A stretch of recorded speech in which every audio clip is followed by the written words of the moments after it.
Hello ladies and gentlemen, welcome to part 2 of 999. From when we left off, I think we're just about to get to the puzzle of the room. So we'll change to the stack of red cards and swipe it through. Damn it! Not again!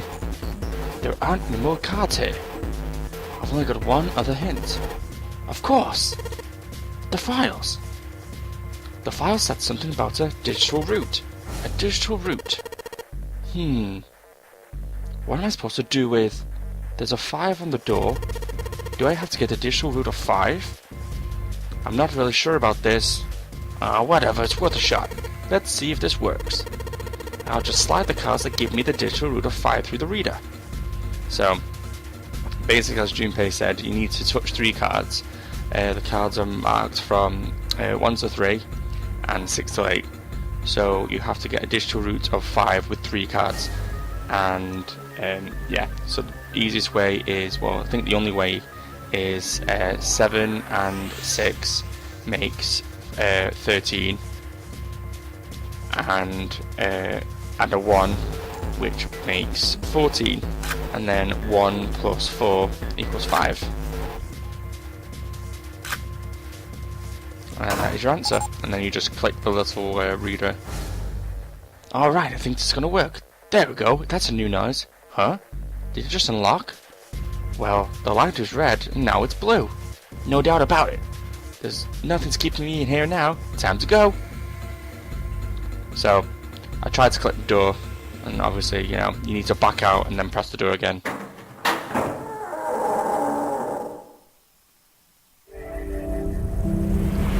Found it! Yes! Accompanied by a wall of angry water, Junpei shot out the room and into the opposing wall. Gasping to catch his breath, he looked around. He was in a narrow hallway. The water that had followed him out of the room was rapidly pouring out of the door. It flowed quickly down the hallway and slammed into the front of a short flight of stairs. Just 5 steps, in fact. And at the top of the short staircase was a door! A door! Another door! Junpei leapt up the stairs, straight for the door. The door burst open and Junpei exploded out of it, only to freeze in his tracks. What other possible response could there be to what he saw? What the hell? His voice trailed off and all he could do was stare. He stared at stairs. Ha! A polished floor stretched out before him, ornate staircases rising up from the edges, each one of them equidistant from the other. The stairs and pillars are now solid wood, and Art Nouveau embellishments and decorations cover the walls and pillars. It looked like nothing more than an entrance to a luxury mansion. Junpei could help but wonder, was he really in a ship? The water quickly filling the hallway left behind him suggests that yes, he was. And as he looked, a fresh wave rolled out of the room he'd been in, gathering speed as it moved towards the stairs. Yeah, that's what I thought. This is totally a Wait, what the hell? A wave? Shit! I've got to get out of here! Junpei spun around, his wet shoes squeaking in protest on the polished floor, and ran towards the tremendous staircase that led in front of him. Run, run, run, run, run, run, run, run. C deck. B deck. As he ran, he quickly glanced at the pictures mounted on the wall. Yeah, so it obviously shows what decks you're on. He took 2 stairs at a time, not entirely sure where he would find himself. And just as he began to wonder where, in fact, the stairs did lead... New people! Junpei saw another person at the corner of his eye. Wait, that's 4 people. He stopped short, nearly tripping over the next stair, and looked. It wasn't just one person he'd seen. On the landing to the left of the stairs, there were 4 people staring at him. Oh my god! And on the right side, 3 more. All told, there were 8 of them. It looked as though they'd been on the way down the stairs. They'd stopped short when they saw Junpei, their eyes wide. He'd done the same, of course, and now they stood there staring at one another. Junpei didn't move, one foot placed awkwardly on the next step in the middle of a stride. Who were these people? This entire interaction lasted only a matter of seconds. The woman spoke to Junpei, and time began to move again. I guess there's another one of us now. The woman was dressed, Junpei thought, rather like a dancer. Her clothes covered very little, and her prodigious jewellery even little more. Hey, you, come on! Hurry! Don't know what the fucking voice that is. With no other further ceremony, she ran straight past Junpei and towards the doors. The sudden proximity of the woman with such striking assets left Junpei momentarily stunned, but the others wasted no time and quickly followed the strange woman. The first to pass Junpei was a young man with silver hair. He threw a quick glance at Junpei's direction as he ran, muttering, "What averts her?" Following him was an older man, his face calm and without fear. Soft wrinkles sprouted from his eyes and came close enough as he passed for Junpei to see wisps of grey in his hair. His composure and shock of his hair struck Junpei rather like that of an elderly lion. "Going up won't do you any good. There are 2 doors, but neither of them will open." Next to speak was a girl with pink hair and a high voice. "Come on! Aren't you coming? You've got to hurry!" Oh, that fucking hurts. Her small hand was wrapped around the arm of another man. His eyes closed, almost though he was sleeping. His features were graceful, almost serene, and he was dressed rather elegantly for someone his age. Something about his posture seemed very refined, and Junpei couldn't help feeling he was noble and dignified somehow. He'd certainly never seen one, but this man seemed like what he'd always imagined a prince to be like. That's 9 of us then. All of the cards are in hand. What does all of the cards are in hand mean? He wondered. Junpei opened his mouth to ask what the other man meant, but the girl with pink hair rushed past him and they were gone. He turned just to see 2 more people running towards him. One of them had hair like a bird's nest and looked as though a stiff breeze might topple him, and the other was a veritable mountain of a man. The scrawny one said nothing and scuttled past Junpei as though he was running from something. "Hey, what are you doing just standing there? Didn't you hear him?" The doors on A deck are no good. We gotta check the doors on the B deck." "Got it? Now go!" Before he had a chance to respond, the man laid a massive hand on Junpei's shoulder. With no more effort than Junpei would have used to brush aside a fly, the man shoved him out of the way. "Whoa!" Thrown off balance by the man and recent events, it only took Junpei a few steps to get his bearings. He finally regained his balance and looked up at what the other 7 had been running toward. There were 2 pairs of large iron doors set into the wall in front of him. They looked quite sturdy and each had handles jutting from them. Written across the surface of each door in red paint was a number. 4 and 5 on the left. They're the same. The guy Junpei decided to call Silver was mumbling to himself. The room I woke up in had the number just like on the door, just like that. "You too, hey?" Or A. With an arched eyebrow, the lion looked over at Silver. "My cell was the same. A number upon the door. I opened it, ran down the hallway outside, and found myself in a rather grand room, full of stairs, as I suspected the rest of you." It was though the floodgates had been opened. They all started to talk at once. "Me too." "I did too." "Yeah, a door with a number on it." It soon became clear that each one of them had woken in a room with a locked door and solved a puzzle to escape. They all ended up in the same room, almost as though they'd been guided there. Yeah, we all said the same thing." Blah, blah, blah, missed that, balls. Before the dance had time to finish, Silver was already running. Keep forgetting the fucking voices that I've given people. However, fuck! It's not opening! Damn, this damn door won't even budge! "Move! You're in the way!" The mountain grabbed Silver's shoulder and tossed him aside. His path cleared, he took a few steps back and threw himself at the door. Once, twice, 3 times, 4 times. The door shook as his body slammed into it, but showed no signs of breaking or opening. The mountain threw himself at the door again. Junpei turned towards door 4. Next to the door on the wall was a small box. It looked just like the ones he'd seen in his room, next to that door. It was the same, then the door was lightly locked as well. Still, he had to check. Junpei grabbed a handle and threw all of his weight into it. Ah! It was locked as tight as the door next to it he had expected. Damn it! Junpei punched the door but did not respond. Of course, it's a fucking door, it's not gonna go ow. Duh. Were these the only doors, he wondered? He barely finished his thought when the sea deck plate he passed on the way up sprang unbidden to his mind. His body moved before he had time to think. Junpei turned and ran towards the stairs. He had scarcely taken a step when, at the top of the stairs next to an ornate clock embedded into the wall, he saw a person. It's a girl! She looked to be the same age as Junpei. He froze, unable to look away from her face. He wasn't confounded by her beauty or something equally silly. No, there was another reason he couldn't take his eyes off the girl. Junpei had seen her before. He couldn't quite remember where, but he knew that he had met her before. The girl, too, stared at Junpei, similarly stunned. Her response suggested she had seen him before as well. Ellipsis, I think? Yeah. Without saying a word, Junpei walked slowly towards her. She didn't move. It was almost as though she was held in place by some sort of magical spell. As Junpei stepped onto her landing, the spell broke. No sooner had he set his foot down, the whole ship shook a second time. Ah! The quake caught the girl unprepared, and she fell. Moving on instinct, Junpei leapt to catch her. Or so he thought.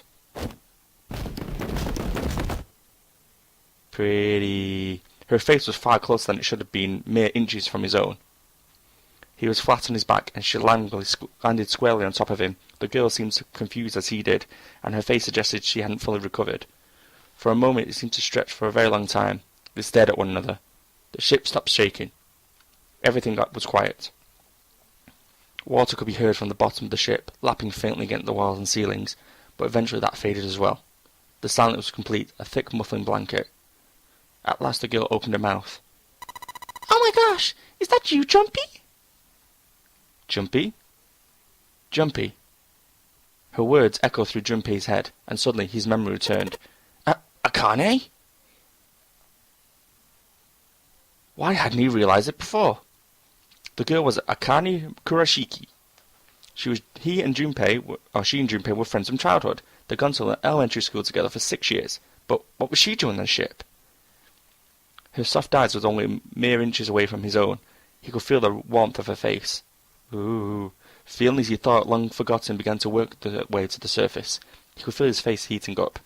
At that moment, a speaker crackled to life, and a cold, eerie voice filled the room. Welcome aboard. I welcome you all, from the bottom of my heart, to this, my vessel. The voice's invasion, the spell between Junpei and Akane were broken, and all hints of burgeoning romance were instantly forgotten. They hurried to untangle themselves from one another and struggled to their feet. Their 7 companions heard the voice as well, and many of their faces had gone pale. They looked around frantically, desperate to locate the source of the voice. At last they found it, a speaker set in the ceiling. I am Zero, the captain of the ship. I am also the person who invited you here. The voice was harsh, obscured occasionally by the crack of static, but Junpei recognized it. How could he have forgotten it? It was the same voice he had heard from the man in the gas mask. Hey, asshole! What the fuck is this? Come on out here! I want to get a look at you! What do you mean to do with us? I mean to have you participate in the game. Some of you, I know, are familiar with this game. The Nonary game. It's the game where you put your life on the line. Nonary game? What the hell's that? The voice continued, implacable. The rules of the Nonary game can be found upon your persons. They are simple rules. Read them. Nonary game. Hey, there's something in my pocket. Check this out. Silver reached into his pocket and pulled out a small slip of paper. The rest of them reached into their own pockets and pulled out similar slips of paper. Junpei followed suit and dug into his pocket and out of his pants. He felt the telltale crumple of paper, slightly damp from his earlier ordeal. Hey, I got one too. Then would it seem Zero is fit to grace us each with a letter? Would you mind terribly reading it to us, young man? His request had been delivered to Junpei, who, after a short moment of surprise, did as he had been told. On this ship you will find a handful of doors emblazoned with numbers. We call them the numbered doors. The doors in front of you are a pair of the same. The key to opening the numbered doors are the numbered bracelets that each of you possess. Should the total of numbers on your numbered bracelets and find the digital root of that number equal to number the door will open. Only those that have opened the door may pass through. There are, however, limits. Only 3 to 5 people can pass through one numbered door. All those who enter must leave, and all that enter must contribute. Bracelets, Junpei figured, had to mean the bulky thing on his wrist. He glanced around, and it looked like everyone else had one as well, and come to much the same conclusion. The purpose of the game is simple. Leave the ship alive. It's hidden, but an exit can be found. Seek a way out. Seek a door that carries a 9. Junpei had reached the end of the letter. There was a long moment of silence, and then the speaker crackled to life once more. There is one last thing I must tell you. As you no doubt surmise, the ship has begun to sink. On April 14, 1912, a famous ocean liner, Titanic, crashed into an iceberg. After remaining afloat for 2 hours and 40 minutes, the ship sank beneath the waters of the North Atlantic. I will give you more time. 9 hours. That is the time you'll be given to make your escape. The voice finished, and the speaker went silent.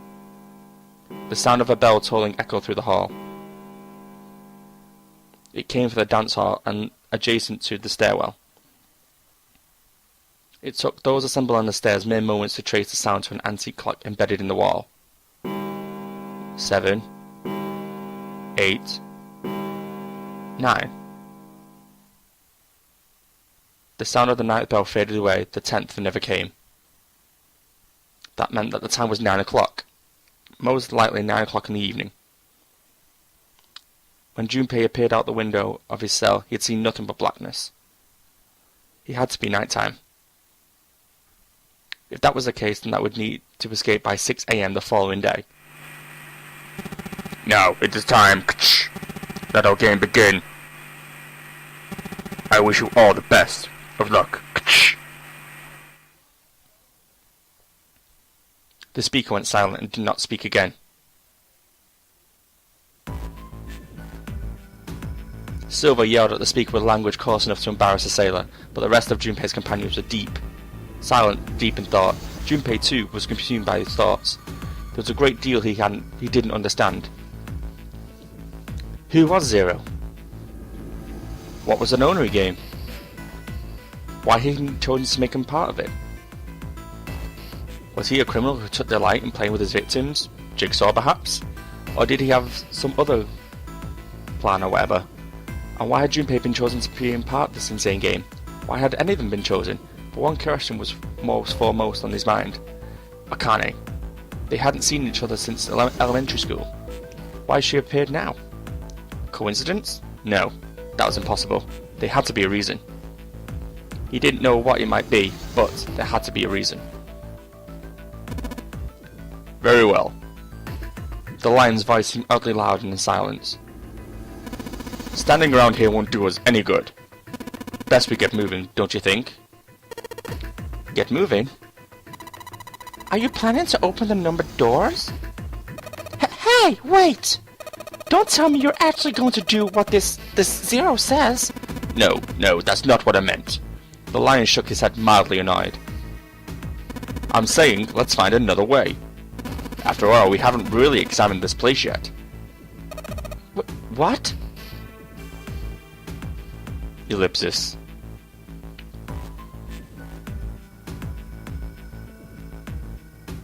So 9:05, 9:25. Their separate investigations finished, all 9 people returned to where they'd left one another. The result of all their work was nothing. They completely sealed in. Their hard work had not gone completely to waste, however. They learned a number of things as they scoured the parts of the ship they could reach. It seemed that they were confined to decks A through C. C deck was far as down as they were able to go, however. The reason being? Flood! That D deck was completely submerged. Strangely, however, the water had risen no higher than D deck. The flow seemed to have stopped somehow, as evidenced by the surface of the water on the D-deck, which was smooth as glass. The prince kneeled down and gently drew his hand across it. Perhaps this is Zero fellow used some sort of remote control to seal a watertight door lower down. He said our time limit was 9 hours. In other words, this water won't rise for 9 hours. Then you're saying we won't sink till then? I don't know what that was. Well, that may be a little too optimistic.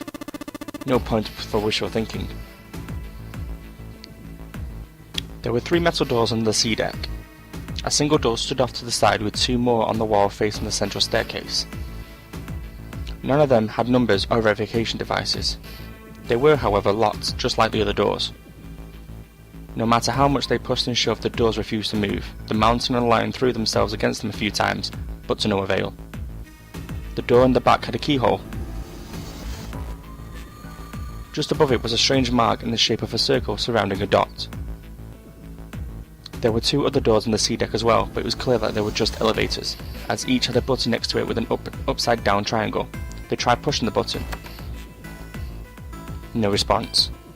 Apparently there was no power running to the elevators. To the left of the elevator doors was a card reader. The card reader also had a strange mark on it. It looked like a lowercase h with a dash drawn across the upper stem of the H. Junpei stared at it for a while. This is a symbol of Saturn.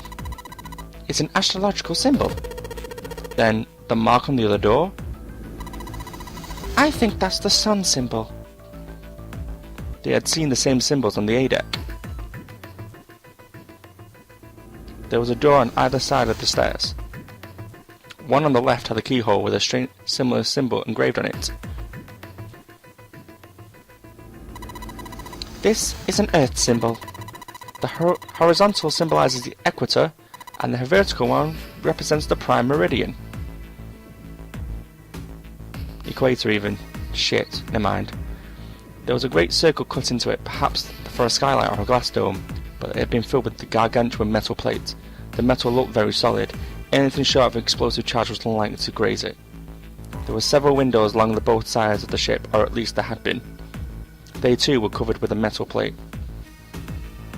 In other words, we're sealed in! No! Junpei was not happy.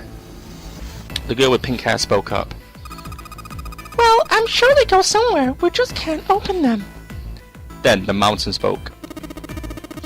You don't know that. For all we know, we just opened them to walls or into circles. How the fuck did he get a speech impediment? No, I'm sure they go somewhere. Otherwise, what's the point of this game? And we can't open them. Well, 2 of them at least. 4 and 5. I'm gonna make 7 proper stupid. You mean the numbered doors? All eyes turned towards the doors with the numbers on them. The atmosphere in the room grew tense.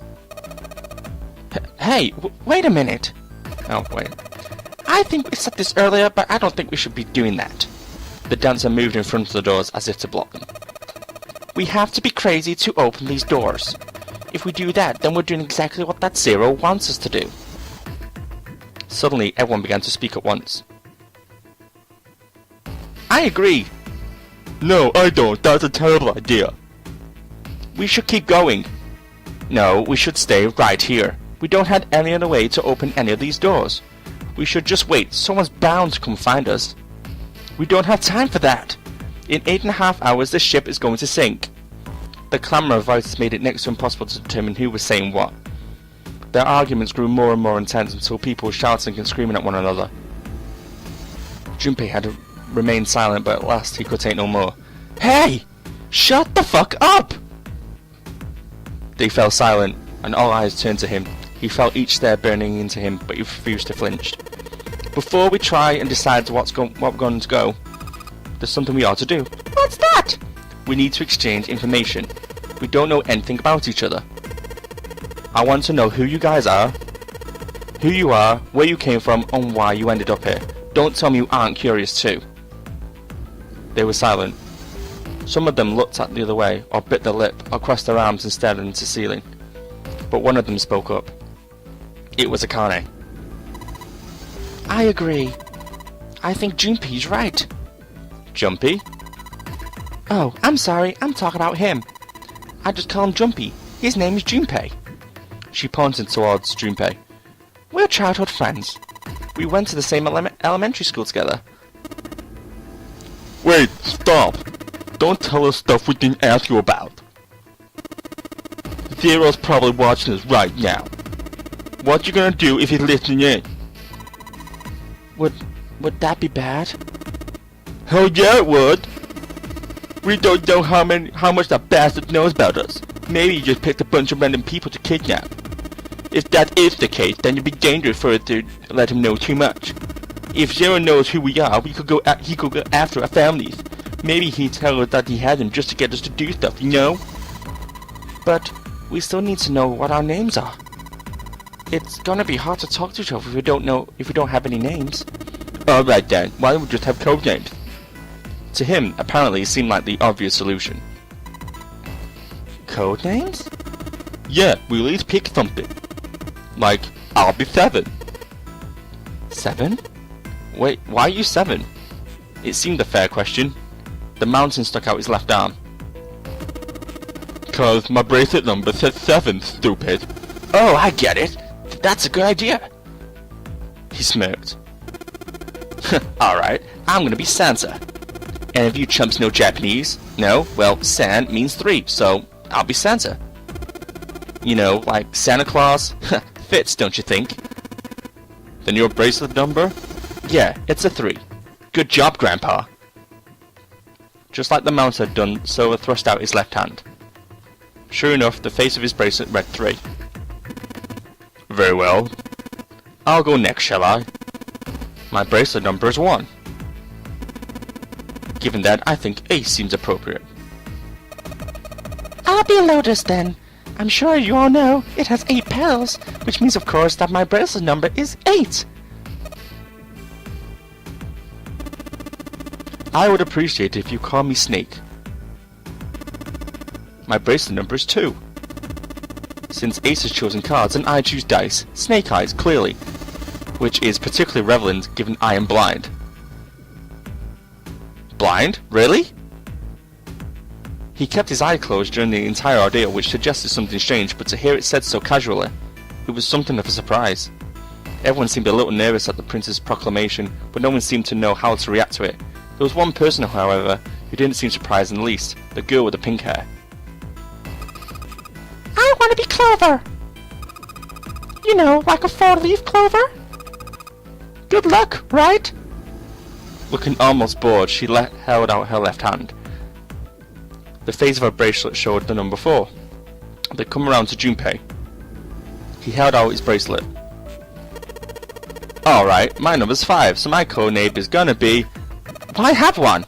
It's not like there's any point to it now. The dancer cut him off in mid-sentence. I mean, we all know your name already. You know, you're Junpei. Oh. Bitch? They all nodded. Akane stepped forward, nervously. Then you should all call me by my name too, because, I mean, it doesn't seem... Doesn't seem fair to call him Junpei. You're thinking you're cool just to hide your name after you told us his? Akane fidgeted awkwardly. Junpei decided he had to do something. What's your bracelet number? It's 6. She hesitated for a moment, then held out her left hand. As she claimed, the bracelet's face showed a 6. Junpei looked at it for a moment and thought, alright then, why don't we call you June? June? June? Fuck voices. Yeah, you know, it's like the 6th month of the year, so you're June. Junpei. Akane kneaded her hands and looked up at Junpei, uncertain. He smiled back at her reassuringly. Are you good with that? She thought about it for a few more minutes, then seemed to come to a decision and gave Junpei a small nod.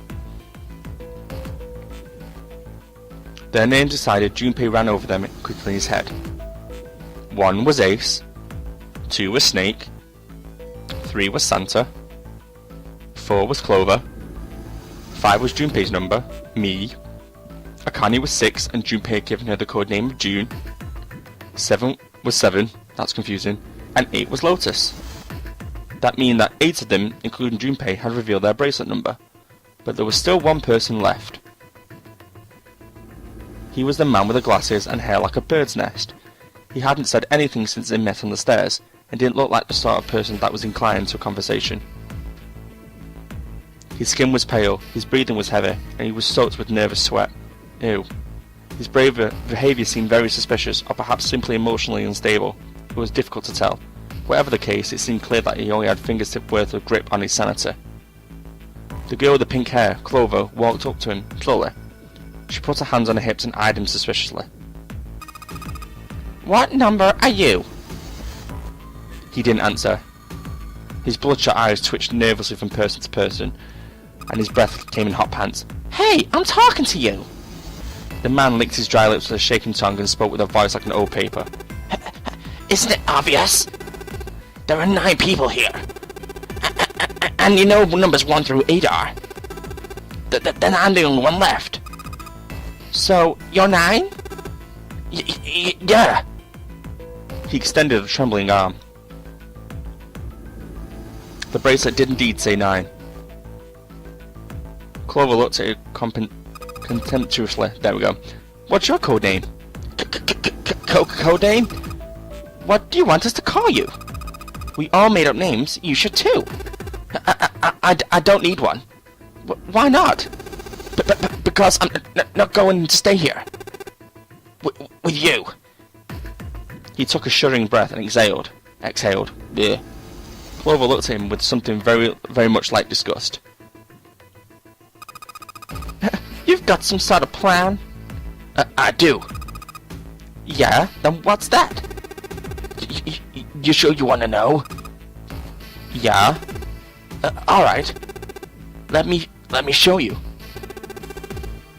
I'm gonna do this. Ah! That hurt. By the time they realised what he was doing, it was too late to stop him. The man's body moved like a snake's. In the blink of an eye, he had slid around behind her and wrapped his arm around her waist. "Hey, what the fuck do you think you're doing?" Silver, or Santa, leapt forward towards Clover and the 9th man. He was halfway there when... "Stay back!" Suddenly, the man's hand dove into his pocket. Oh, fuck. It came out with a knife. A pocket knife. He held it to Clover's pale, quivering neck. "If you get any closer, I'll cut her open." Santa skidded to a halt. He snarled at the scrawny man with a knife and gritted his teeth. "Yeah, that's right." The man's smile was neither friendly nor reassuring. Sweat poured down his neck, soaking the collar of his shirt. "Clover, are you alright?" The prince, Snake, voice sounded oddly concerned. "Yeah, I'm fine." Her voice shook, making her words even less convincing. "What the hell are you trying to do?" I told you.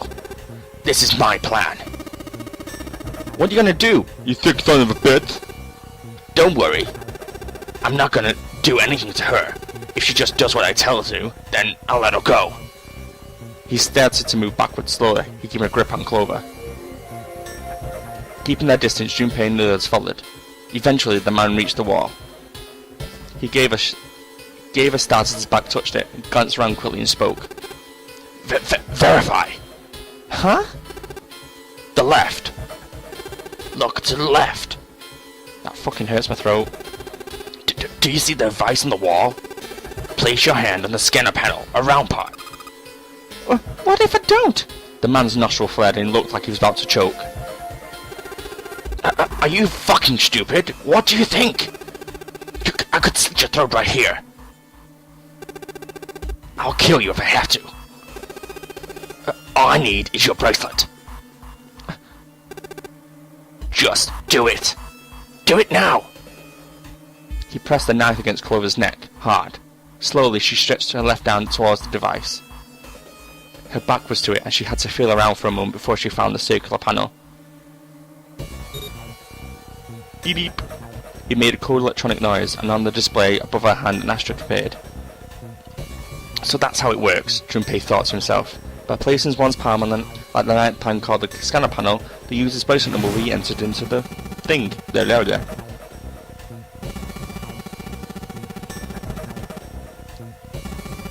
So this is how you get from room to room. Junpei shifted his eyes to the doors itself. The number on it was 5. The 9th man seemed to know a little more about the device's operation than he should. How had he known exactly what to do? Good. Good, you're done. Next. His bloodshot eyes crept from person to person until finally they stopped in line. Ace. You, right? You're the one with the number 1 bracelet, right? Yes, I am. So? Then you're next. Just verify your number like this little brat did. What are you doing? Do it! Don't you care what happens to her? Okay, just calm down. El's held up his hands, palms out. The 9th man jerked his chin towards the device.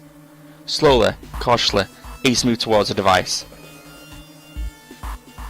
After what seemed like an agonizing eternity, he reached it. Now, verify!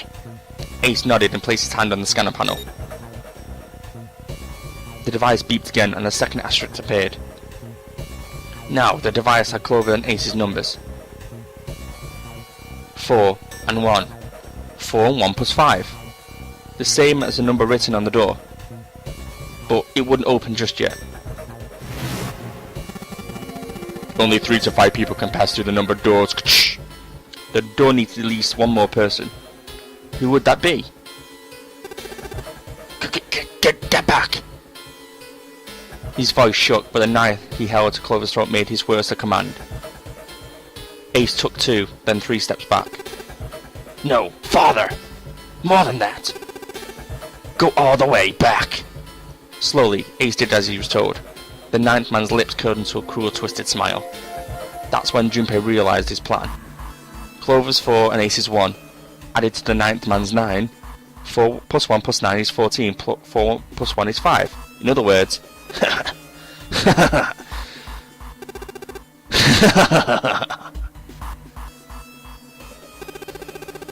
Thank God you were all so cooperative. Now I can get out of this nightmare. He pressed his own hand against the scanner panel. A third asterisk appeared on the scanner. And he pulled it open.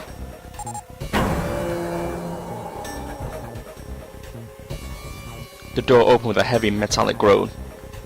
He let go of Clover go. Wait! Junpei leapt towards the 9th man, but he wasn't fast enough. The 9th man shoved Clover and hopped through the door. Okay, have a good one, guys. And with this, I'm going to save, and I will see you next time in part 3 of 9 Hours, 9 Persons, 9 Doors. See you later.